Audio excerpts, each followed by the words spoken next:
Hi, Sky News Daily listeners. It's Ruth Davidson from Electoral Dysfunction here, interrupting your feed with a Friday treat from me, Beth Rigby and Harriet Harman. Donald Trump's tariffs are causing a lot of uncertainty right now. So on this podcast that you're about to listen to, we explain what's going on in the world and we ask what the UK government should do about it. If you like what you hear, just search for Electoral Dysfunction wherever you get your podcasts, and our weekly episodes will automatically appear in your feed every Friday.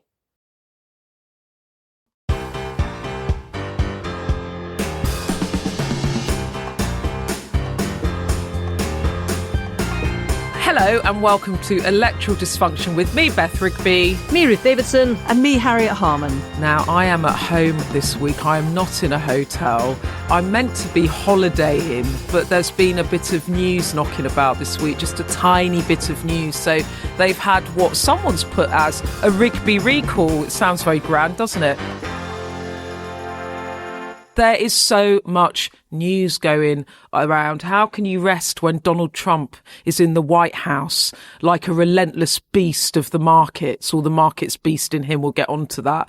But I haven't been following Starmer. I have been trying to put my feet up a bit. Balls. I'm going to call balls on that Balls. immediately because Balls. I know Very from good. your social media that you have been following Starmer around. You followed him all the way to the Emirates to watch Arsenal beat Real Madrid 3-0. My word. Actually, someone sent me a very funny message on Instagram because I'd gone to the Real Madrid Arsenal game. I spent nearly all my savings on the tickets, I have to say. It was absolutely worth it. Oh my God, it was worth it. Anyway, I had the most amazing night, and I was putting up terrible video footage of all my crap videos through the night, and then someone messaged me on Instagram saying, I think you're taking following the Prime Minister around too far, because of course he likes to go to an Arsenal game. I mean, he must have been buzzing, actually, the Prime Minister, because not only did Arsenal beat Real Madrid 3-0, but then the next day he went to Bedford to announce a theme park. I mean, that is fun, isn't it? He's almost turning into Ed Davey. Put him in a wetsuit, shove him on a paddleboard. He's Ed Davey. Shall we move on from football and wet swimming Harriet, let's to not. the reason for the Rigby recall, which is massive news. And Beth is going to explain all about the bond markets and why Trump has had to back down, of course, although he's not admitting he's backed down. Having sat, I thought I was masking my exasperation effectively, because having sat every Monday night for 40 years of my life, listening to the men in the Parliamentary Labour Party all talking about football, I felt was kind of socially exclusionary of me and the half dozen other women there, to find myself on an all-women podcast on football lovers has caused me a bit of a sort of anyway,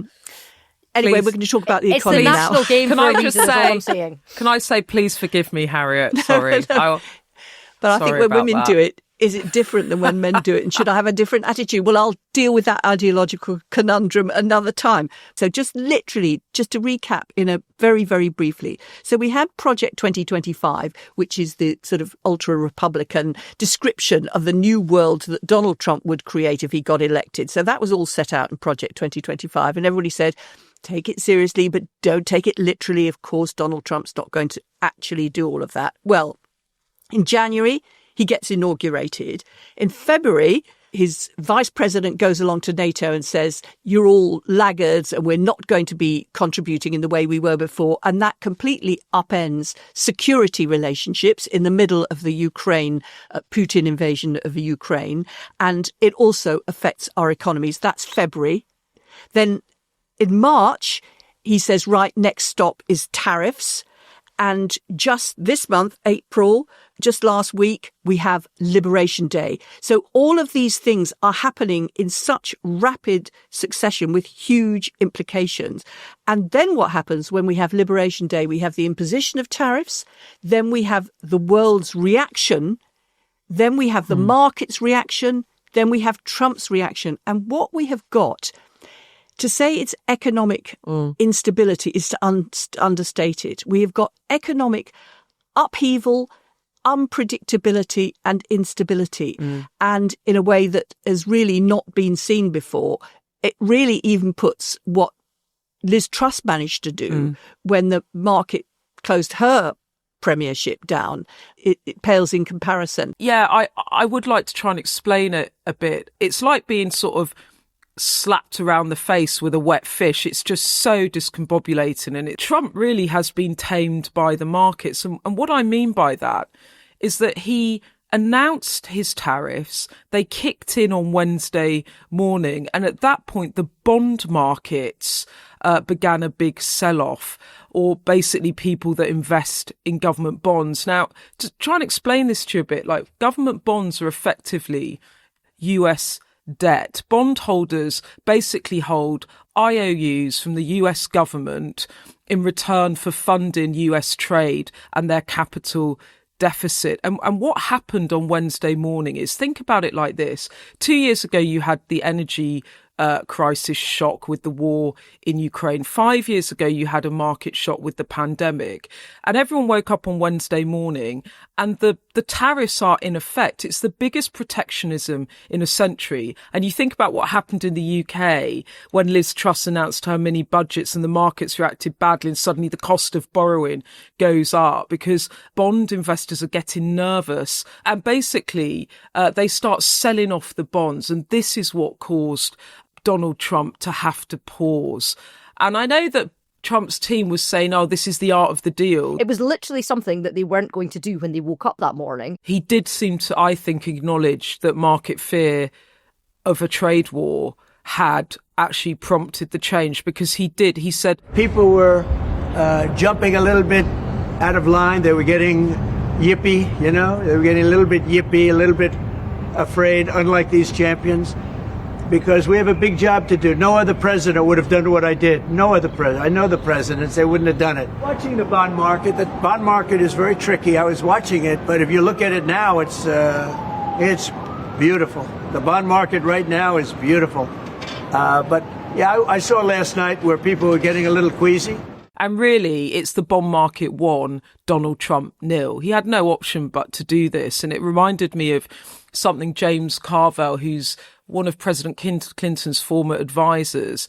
He said, if I would ever to come back in a reincarnation, I'd want to come back as the bond market, because you can intimidate everyone. And even the bond market managed to stop Trump in his tracks. It's just extraordinary that it's a massive U-turn, however he tries to frame it. Right, listeners, you're really blessed, actually, because as it happens in terms of this pod, you've got Beth, that used to be a financial journalist at the Financial Times, that understands all of this stuff, as well as pretty much anyone out there. You've got Harriet, who has been in these rooms when stuff happens, when the world shakes across the Atlantic and Britain has to react, that can talk about all of this. And then you've got me, who's not an expert in any of this stuff whatsoever, but can ask lots of questions. I mean, I think the stuff that is probably kind of got in people's heads is, well, one, if they're anything like me, they went to bed on Wednesday night and all tariffs had been suspended for 90 days. And they got up on Thursday morning and actually the UK's position hadn't changed. It still had a 10% tariff and it still had 25% on cars. And they don't really kind of understand why the FTSE, which is the London Stock Exchange for the 100 biggest companies, the 250 next biggest companies, why that was soaring when actually the UK's position hadn't changed, even though lots of other countries were getting a sort of better deal. The bond market they heard of, they get that it reacts badly when people do mad stuff, like Liz Truss, like Donald Trump, and that it's got huge power. But who's buying or selling government bonds that can make it move? Like, this is trillions of dollars. Like, who's got that kind of money? How does that sort of thing work? And how is it that it has so much power that it can force world leaders who are ideological about stuff, even though what Truss and Trump have done have been very, very different, but they're both very ideological about it. They believe in it, who genuinely think that what they're doing is right and that the rest of the world will bend to their vision of it and that it's going to be a brighter future for everybody, even though the best economists in the world are telling them that this is madness, that it's wrong. You know, how is it this one element, this one kind of mechanism within global finance that has so much power? If you think about the bond market, all countries have huge levels of debt, right? And we are the same. And investors are basically your creditors put their money into what they think are safe bets, and they think the US economy is a safe bet. So the US benefits from being able to borrow money very cheaply. Investors get nervous and say, oh, US debt is looking more and more risky, and they begin to sell off the debt. And then the knock-on of that is that the debt gets more expensive to fund. That goes from Wall Street to Main Street, if you like, which is kind of ordinary Americans. So their mortgages, there's a knock on it. Mortgages get more expensive, credit card debt gets more expensive because the cost of borrowing in your country is going up. Donald Trump just had to press pause on this, that he was, as much as he thought it was a good idea, the bond markets took fright, and it was going to have a real effect on the US economy. Whether he stopped it or not, what he has unleashed is absolute chaos, and that will have effect on ordinary Americans. I should say, just in terms of what he actually announced, it was a bit confusing because he announced it on Truth Social. At first, I thought he'd paused all tariffs. He hadn't done that. What he'd actually done was all of those reciprocal tariffs that he put on countries that he thought were unfairly trading with the US. He basically stopped all the higher tariffs. So you remember that, Japan, South Korea, Vietnam, dozens of countries had really high reciprocal tariffs. He dropped those all back to 10% tariffs, which is what the UK had. So they all, everyone's on a flat 10% tariffs, apart from China, where he increased the tariffs to, I think, 125%. And on things like automotives, where he'd put a 25% tariff in, that doesn't change. So actually for the UK, nothing changed. But for other countries such as Japan or Vietnam, some African nations, in fact, there were dozens of them, I can't remember them all, they went from having these tariffs slapped on them of, like the EU, for example, 20%, and it was then halved to 10%. So what we've learned from that is two things. Firstly, that if you've got a leader of a country versus the markets, and if the markets are hostile to an action that a leader of a country's taken, the markets win, even if it's the leader of the largest economy in the world. But we also know that he's still there. So what happened when Liz Truss crashed our economy was that she was out. The markets won, and she had to draw back and fire the Chancellor and go back on what she'd done. But she was then out. What we've got in this situation is Trump has done this, has engendered the hostility of the markets. They've made him pause, but he is still there. He is an ever-present danger. And that shows a real kind of weakness in the actuality of the American Constitution, American politics. It's much harder to get rid of a sitting US president than it is to get rid of a sitting UK Prime Minister. That's the point, is that once the president has been directly elected, there is very little that can be done to get rid of him, irrespective of how disastrous he is, short of impeachments. In this country, there is any number of things. The cabinet can do a vote of no confidence, then the prime minister's out.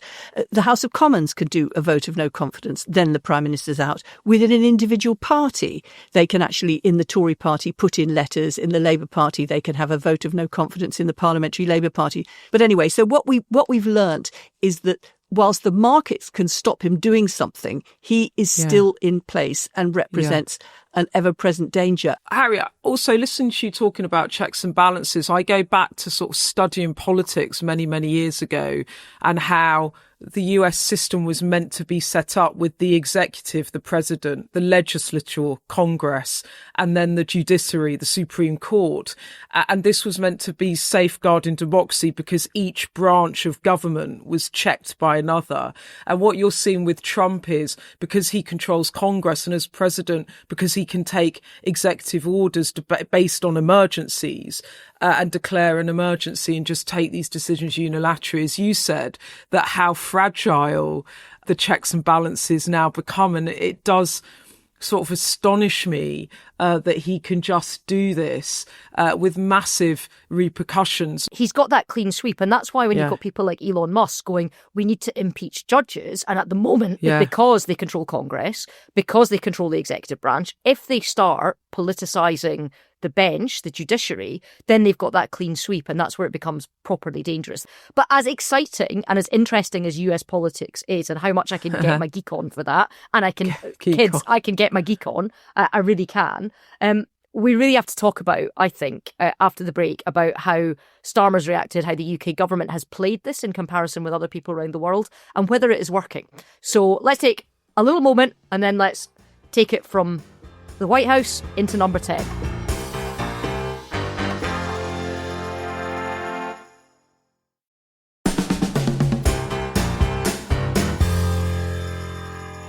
So I was scrambling around as Trump made this announcement, trying to get a reaction from the government. And it did take a bit of a while because they were blindsided just like everyone else by the announcement. And they came back with a pretty stock answer, which was about an hour and a half after President Trump made the announcement on the pause. A number 10 spokesperson said a trade war is in nobody's interest. We don't want any tariffs at all. So for jobs and livelihoods across the UK, we will coolly and calmly continue to negotiate Britain's interest. And when I talked to a few people in government, they argue that Trump's decision was a vindication of Starmer's approach, which was to not retaliate, to take time and see if this unwound. So I think they felt vindicated because Trump's whole argument was those countries that haven't retaliated, I'm going to give you the 10%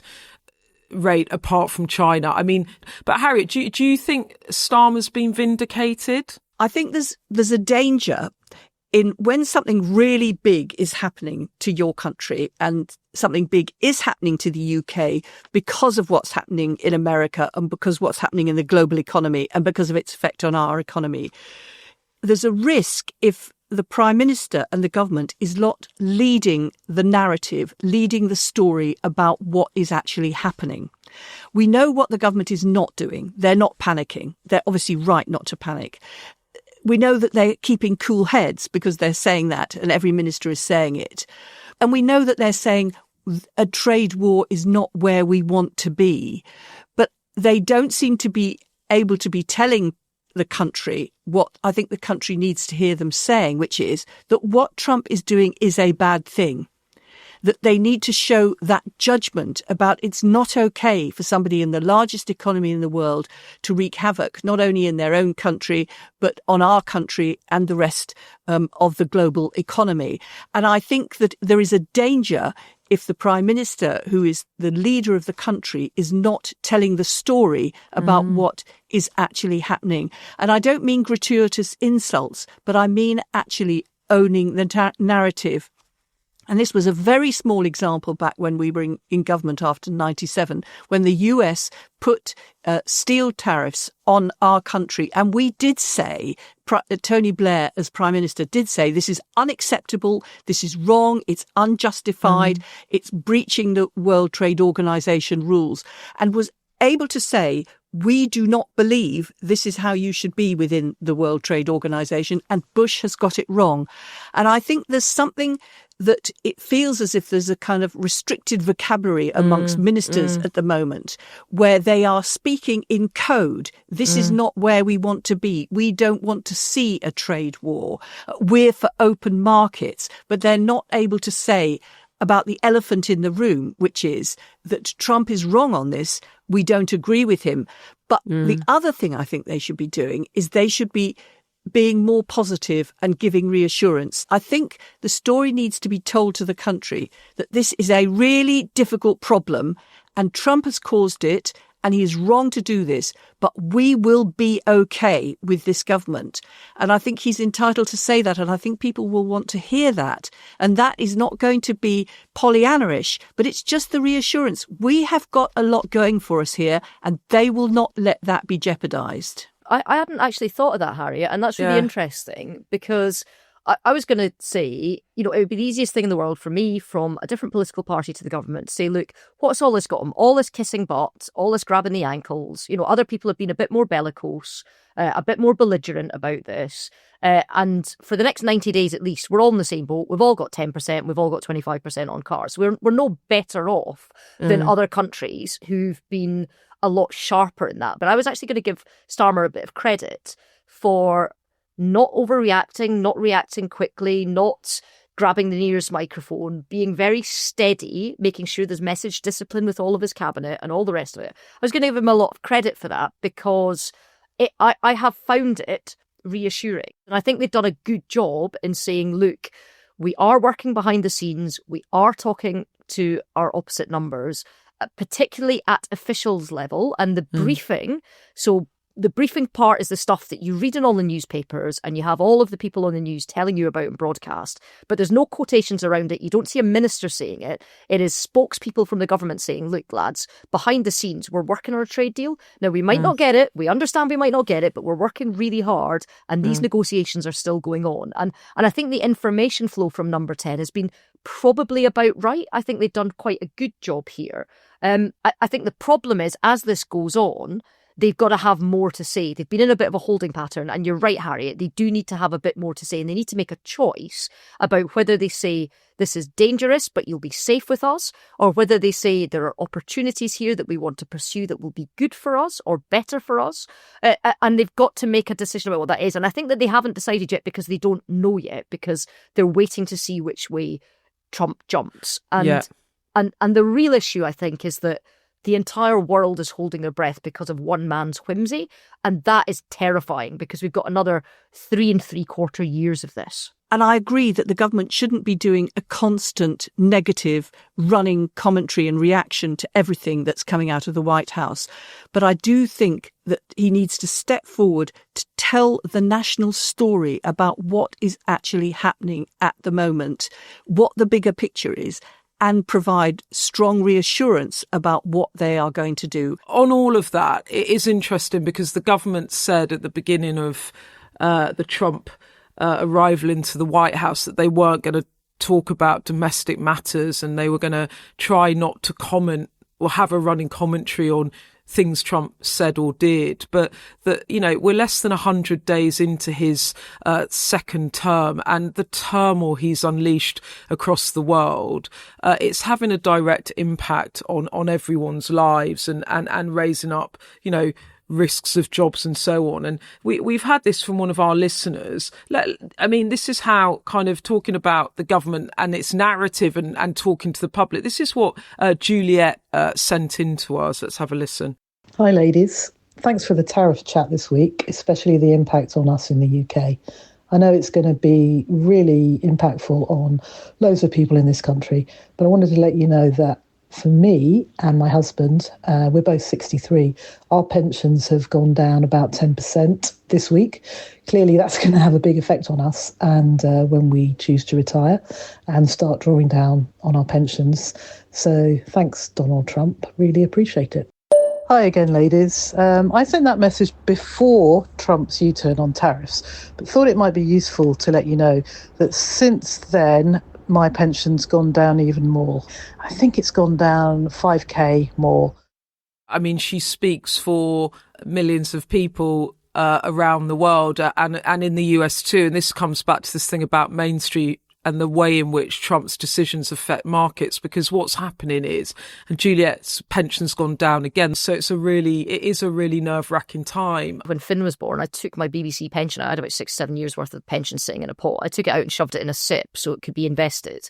And just watching how it goes up and down is wild. I'm 20 years off retirement. I can't imagine what it's like being 2 years off retirement and then suddenly seeing all the plans you make being hit by thousands of pounds. And so it's almost like a salary cut for when you retire, if you know what I mean, and not being able to budget because some guy thousands of miles away is pulling levers and then saying, actually, no, for 90 days, we're going to stop. I mean, it is kind of madness. And I think when you've got these people for whom it materially matters, like Juliet, that was just on that voice note there. I mean, you know, Beth, you've been talking to people in and around the government themselves. I mean, do they understand what this is like on a personal level for people out there? Yeah. If you go back to kind of the Rachel Reeves approach and you ask people in government what they will say to you, and this goes back to actually what Harriet said on the pod last week, is that stability becomes king, because what you want to try and project onto the world stage and also to voters is that while while the markets or, trade is going to hell in a handcart, we in the UK, we are the UK government, and we are being, to quote Theresa May, a bit ill-fated that, but strong and stable. I raised the question about the fact that the economic outlook would only worsen because of this, and would that force Rachel Reeves to either borrow more, that would be to change her fiscal rules, tax more, or cut spending in order to react to that? That was the kind of question we were talking about. Now, when you go back to people in government, and what you heard the Prime Minister say really explicitly this week was that the fiscal rules will not change, which is what, Harriet, you quite rightly were talking about last week. And when I speak to people in government and I say, well, why don't you change the fiscal rules? This is what one government source said. They said, things are turbulent, but we need to try and show business that despite everything that's going on in the world, this is quoting someone, not verbatim, but that the UK is still a good place to do business, and that in a world that is becoming more volatile and unstable, there's even greater reason for the UK to try and project stability. But I think that they do understand, as Harriet has pointed out, that they need to articulate a narrative more. So I think what we're going to see in the next few weeks is a few things. Number one, it will be, can we get the deal done? The second thing is immediate support for sectors. So you saw an announcement this week about electrical vehicles. I think that they are trying to work with business to work out what support needs to be given to try and offset some of the worst effects of these tariffs coming in.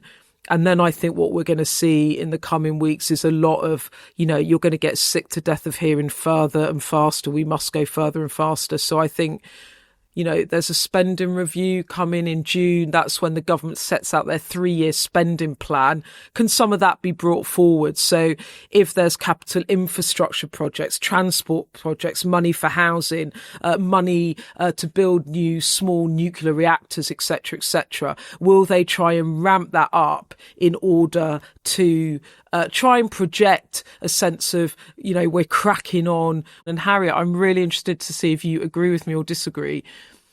They're being really strong on the fiscal rules. Where they're being less clear is on tax rises, because what they're now sort of talking about is, if you ask them about tax rises, they'll say, we're not going to write 4 years of budgets, etc. But, the government might have to find other sources of funding if the economy shrinks. That is fair, isn't it? And if she rules out fiscal rules, changing those, i.e. borrowing more, there's only two other routes to go, and that's either tax rises or spending cuts. My suspicion is, my instinct is, that she will be less likely to want to raise extra in tax and more predisposed to keep cutting the increase in public spending. And I don't think she'll break the fiscal rules. It might be that there are pockets of things where there could be revenue raising here and there. But I think another big tax raising budget she's not going to want to do, partly for the reasons that you mentioned, Beth, is that she wants, and Keir Starmer wants, this to be a predictable government. And for her to be a predictable chancellor at a time when there is so much instability and chaos, there is an absolute premium on stability and predictability. I'm thinking about where this goes next. And I know that it's crazy. I know it's madness to try and second guess Trump. But actually with this pause, what he's done is he's now isolated China and has demonstrated that it's really China and Chinese exports that he's trying to get hold of. When they really don't like a country, Americans have a bit of a history of exerting all of their effort that they can. So when they hated Cuba under the Castro administration, they had something called Helms-Burton, which wasn't just a trade embargo with them and sanctions and all the rest of it. It went even further. And there was bits of it that said, we will refuse to trade with people who trade with Cuba. And they used their might to try and do that. And it got kind of relaxed under Obama a bit. And then it tightened up under Trump the last time around. They tightened it up again when he came in. We just haven't heard much about it because there's been so much other stuff going on.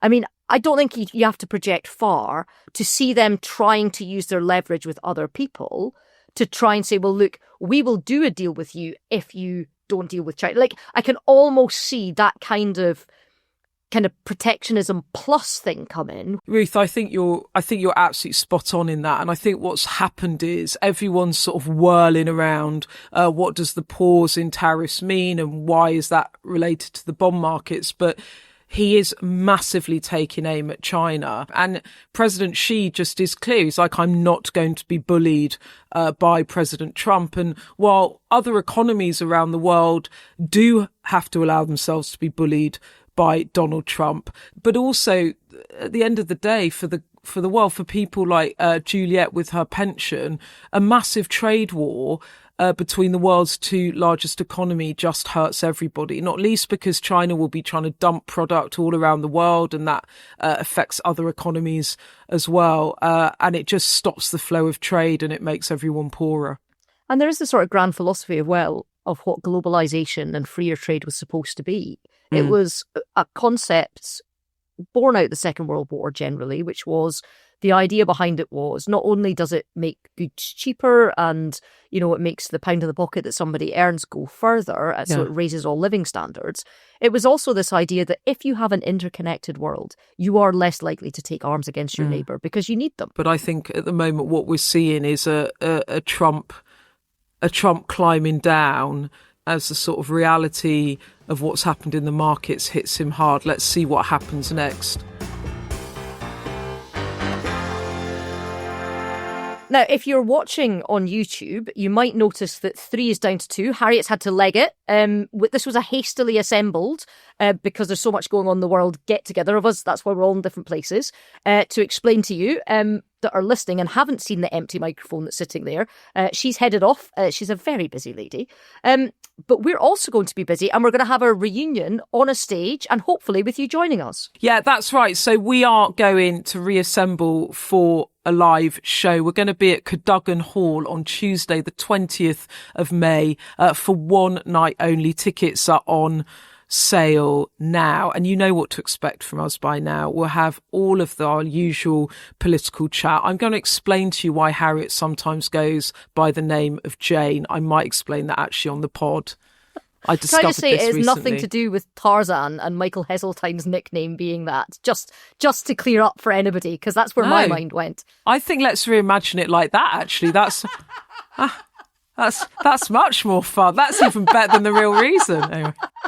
It is really fun. You'll get all our usual chat. We'll answer loads of your questions. We might get in slightly sticky spots, which actually makes it fun.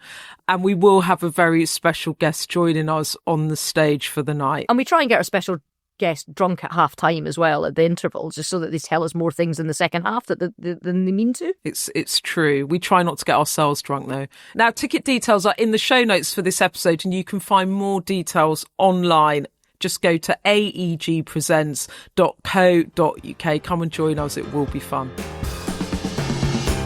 Anyway, that is it from today. Next week, we'll be answering some of your questions as an Easter treat. So do remember to send us your messages to the burner phone. The number is on WhatsApp 07934 200 444. That's 07934 200 444. Or you can email us on electoraldysfunction@sky.uk. You've got to say goodbye. Bye. Goodbye.